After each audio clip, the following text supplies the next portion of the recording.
지금 들으시는 곡은 모차르트 피아노 협주곡 21번입니다. 모차르트 하면 음악의 천재 또는 음악 신동처럼 천재 작곡가의 이미지를 떠오르기 쉬운데요.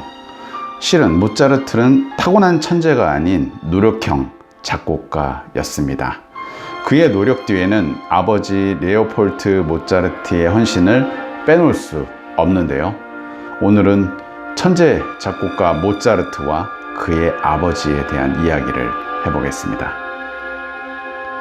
1756년 오스트리아에서 출생한 볼프강 아마데우스 모차르트는 그에게 재능과 음악 교육까지 책임진 아버지 레오폴트 모차르트가 있었습니다. 레오폴트는 아들과 함께 독일 뮌헨에서 시작해서 거의 10년 동안 헝가리, 영국, 네덜란드 같은 서부 유럽 연주 여행을 다니게 되는데요. 이때 모차르트는 다양한 음악 양식과 뛰어난 작곡가들, 연주자들을 만나게 됩니다. 덕분에 교향곡, 소나타, 실내악을 비롯한 거의 모든 장르의 천재적인 작곡 실력을 발휘할 수 있게 되었습니다. 이렇게 아들을 뛰어나게 키운 레오폴트는 어떤 사람일까요? 모차르트의 아버지 레오폴트는 부모님의 권유로 신학대학을 다녔었습니다. 하지만 음악에 대한 열정을 포기하지 못해서 결국 바이올리니스트가 되게 되는데요. 단순히 열정만 가졌었던 사람이 아닙니다. 궁정악단의 바이올린 주자까지 부악장까지 역임을 했던 아주 실력 있는 음악가였고요. 특히 아들인 볼프강 모차르트가 태어났을 때 썼던 바이올린 주법에 관한 책은 오늘까지도 교재에 활용되고 있습니다. 아들 볼프강이 음악적 재능을 보이자 자신보다 더욱 뛰어난 그의 재능을 발견하고 음악 교육에 헌신을 하게 되는데요.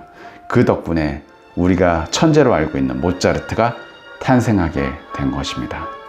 하지만 많은 아버지, 아들이 그렇듯 둘의 사이도 좋지만은 않았습니다. 아내가 죽은 뒤 아버지 레오폴트는 아내의 죽음이 엄마에게 소홀히 했던 아들 탓이라고 생각을 했습니다.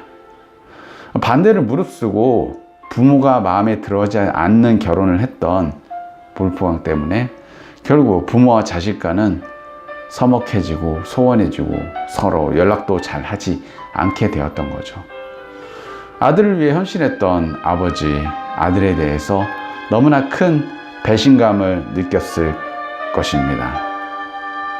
모든 부모들이 그렇듯 아들의 잘 되기를 바랐던 레오폴트의 마음은 아마 변함이 없었을 겁니다.